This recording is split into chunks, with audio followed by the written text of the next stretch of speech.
Hello again. Today's training segment, we're going to talk about the formal recall and teaching the dog to come when they're called and sit in front of you. That's the formal recall. That's the difference between the play recall and the formal recall. We talked about the play recall early on, and we wanted to teach the dog how to come back when they're called and always make it a positive experience. Now the dog's a little bit more trained, we can teach the dog actually to sit in front of us, and that's the finish of the command. So I'm going to put her in a sit. Kiva, sit. Good girl. And I'm going to put her into a stay. Kiva, stay.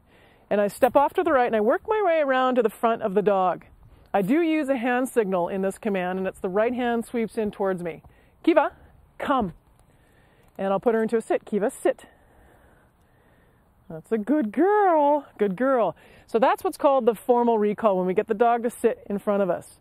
If the dog tries to shoot off one side or the other, then I'm going to step in front of the dog and kind of guide the dog in and get him to sit in front of me and then praise. Kiva, stay. I'll try that again. Good girl. Kiva, come. Good girl. Kiva, sit. That's a good girl. It's kind of a slow sit.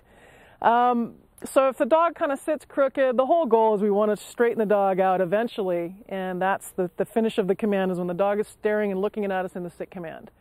So that's called the formal recall. And again, you want to make sure you praise upon completion or play with the dog when you're done with that command. We always want to induce the dog to work for us, not force them to work for us. So if there's motivation for the dog to do that in whatever command you're trying to teach them, then they're much more willing to comply. So next week we're going to talk about the down command, and until then, make sure that you pick up after your pet.